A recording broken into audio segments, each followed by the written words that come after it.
Madam, अभी तक आपकी तरफ से कोई प्रयास किया गया है ऑनरेबल स्पीकर साहब से कोई अपॉइंटमेंट लेने का? ऑफिशियली उन्होंने कोई टाइम दिया है आपको मिलने हमने के लिए? चिट्ठी दिया, उनका जब वक्त होगा तो वो खुद अब हमें बुलाएंगे। क्या मैम अभिषेक बनर्जी की स्टाइल ऑफ फंक्शनिंग से भी नाराजगी थी? नहीं, किसी को ऐसा मत बोलिए, मैंने नहीं कहा। मैंने कहा कि हमारे जो केंद्र है, हम सभी का 20 सांसदों का लोकसभा में, वहाँ हम काम नहीं कर पा रहे थे। मैंने ये भी बताया बांग्ला में, शायद आपको समझ में नहीं आया, कि केंद्रीय सरकार का कोई स्कीम्स वहाँ देश में लागू हुआ, बंगाल में नहीं लागू हुआ। तो हमें तो काम करना है, जो हमें मतदाता जिताया उनके लिए वो स्कीम्स वहाँ ले जाना है। तो मैं किसी एक के लिए नहीं बोलूंगी। हाँ, वो तो है, इसीलिए हमको तो काम करना है। सब जो मतदाता को मदद मिला, जिसका मतदान हमें जिताया, उन्हें हमको साथ लेके चलना पड़ेगा। तो हम किसी एक के लिए नहीं बोलेंगे। क्यों बोलेंगे एक के लिए? जो काम किया है वो उनका जो केंद्र है उसके लोग सोचेंगे। मैम, उधर से ये भी कहा जा रहा है कि इंटिमिडेशन है, थ्रेटनिंग है, केसेस है, गलत बात है, इस वजह गलत से बात लोग जा है, रहे हैं। गलत बात है। कोई इंटिमिडेशन नहीं है। आप तो देख रहे हैं मैं अकेले बैठी हूँ, कहाँ इंटिमिडेशन है? गलत बात है। कोई बोलता है, जैसे एक सांसद ने कहा कि 13 सांसद है, तो गलत बात है। उनको कैसे पता 13 है? हम 20 बैठ के सिग्नेचर किया। 20 का दावा किया जा रहा है, लेकिन शताब्दी रॉय के यहाँ पर 9 से 10 सांसद पहुंचे हैं। शताब्दी रॉय के वहाँ कोई मीटिंग नहीं था। हमारी ये तो कोई भी नहीं है, मैं अकेली हूँ।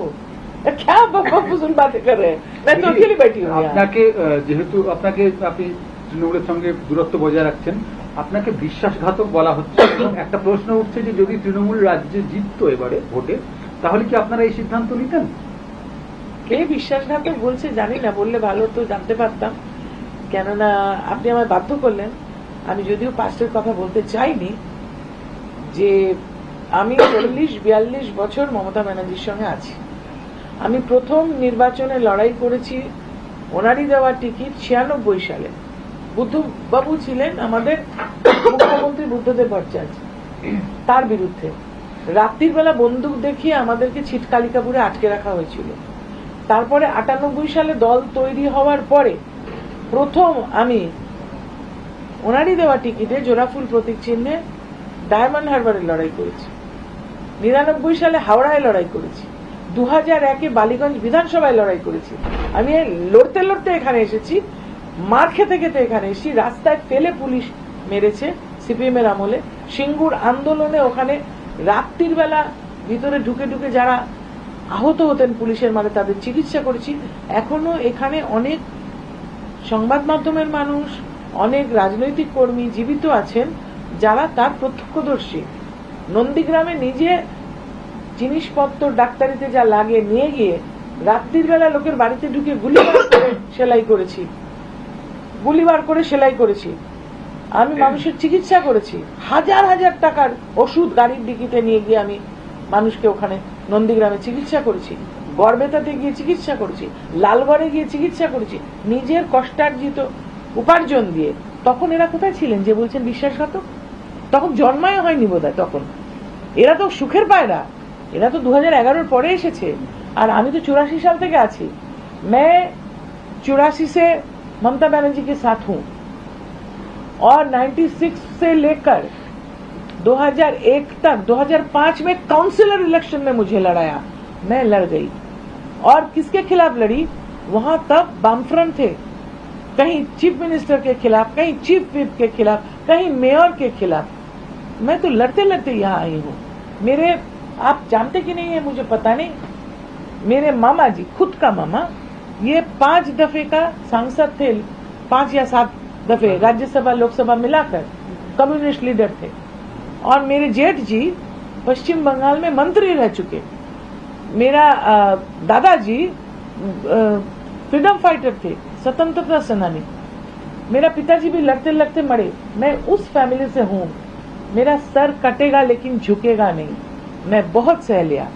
ऐसा जो विश्वासघात बोलता है उनको ये याद रखना चाहिए कि मैं 2011 में ममता बनर्जी मुख्यमंत्री बनने का बाद यहाँ नहीं आई। मैं 40 साल से यहाँ लड़ रही हूँ। और मैं जैसे कहा, ये लोग का बात को मुझे कुछ असर नहीं होता मुझ पर। দিদি, লোকসভায় যেটা হলো সেটা কি রাজ্যসভাতেও আমরা দেখতে পাবো? আমি কি করে বলবো? আমি কি রাজ্যসভার সাংসদ? मैम 3 क्वेश्चन है हिंदी 3 क्वेश्चन वन क्वेश्चन दीदी उधर से बोलो ना। हाँ मैं एक मैं बैठ के बोलूँगा एकदम मैं कुछ नहीं करूँगा मैं कुछ नहीं करूँगा काकोली मैम आप मैं आपसे जानना चाहता हूँ दीदी 1 to 1 ওটা যারা না একজন তো বলছে তুমি কেসে কিনে আমাকে বুঝতে দাও তুমি জল খেয়ে ये पहले ये कर देते ना। আমি তোমার সঙ্গে কথা বলবো না ওর সঙ্গে কথা বলবো কেন স্টোরি তৈরি করে স্টোরি করবে না যেটা truth what is the role of मैं डिटेल हूँ মিডিয়া मैं इससे आगे नहीं what is happening you present that you don't make a story and then present it that is politics that is এবার ওকে আমি সামনে আনবে না কিন্তু তুমিও মার খেয়ে যাবে বলে দিলাম। काकोली मैम मेरा आपसे एक सवाल है कि अब आगे आपकी क्या रणनीति रहेगी क्या स्ट्रेटेजी रहेगी जो आप लोगों ने 20 का ग्रुप बनाया है देखिए ये ग्रुप देश के लिए काम करना चाहते हैं ये ग्रुप जो संसदीय क्षेत्र है उसके लिए काम करना चाहते हैं इसीलिए हम अलग हुए हैं। हम चाहते हैं केंद्रीय सरकार और हमारे जो राज्य सरकार है ताल मिलके हमारा जनता है मतदाता है उनके लिए काम करना। तो अभी हम लोग पहला कदम लिया कभी जाने दो फिर बताएंगे। तो ये निर्णय आपने ये डिसीजन कब लिया कि अब हमें अलग गुट बना लेना चाहिए देखिए ये तो हमारे पास नाराजगी थी जब आरजीकर में वैसा बलात्कार हुआ खून हुआ और उसको छिपाने के लिए एक बिल्डिंग को तोड़ दिया गया तभी से मन में था। लेकिन हमारे चुनाव आगे 26 में था हमने एकाएक बात किया हम लोग जो हमारे लीडर है उनसे भी बात किया लेकिन कुछ खुल के नहीं इसीलिए कहा कि चुनाव में असर पड़ेगा। अभी तो चुनाव हो गया और मेरे कहने के मैंने कुछ कहा जनता ने मत दे दिया लगता है जनता भी नाराज है तो हम लोग इसीलिए सोचा कि आगे आना चाहिए। आप खुद क्वालिफाइड डॉक्टर हैं विदेश में भी आपने पढ़ाई करी है बहुत लोगों की सेवा भी करी है आपका एक लंबा इतिहास है अब बाकी बचे लोगों के लिए क्या कहेंगे तृणमूल कांग्रेस के लोगों के कहाँ बचा है 20 आ गए हैं और जो बचे हैं अगर वो सोचेंगे काम करना चाहते हैं तो आएंगे सामने। तो आप एक लास्ट सवाल एक चीफ व्हिप हैं आप अभी पार्टी के तो क्या अभी इस गुट के भी चीफ व्हिप रहेंगे मैं चीफ व्हिप की हैसियत से ही चिट्ठी दिया अभी तो ये हमारे माननीय अध्यक्ष जी जैसे कहेंगे हम वैसे ही काम करेंगे। डॉक्टर काकोली घोष हमारे साथ हैं मैम जो कहा जा रहा है कि 20 MPs का समर्थन जो है वो आपके पास है लेकिन पर आप क्या कहेंगे? चिट्ठी में 20 लोगों ने हस्ताक्षर किया है 20 लोगों साथ थे जो कह रहे हैं वो वहाँ नहीं थे इसलिए जो फजूल की बातें को मैं जवाब नहीं दूंगी।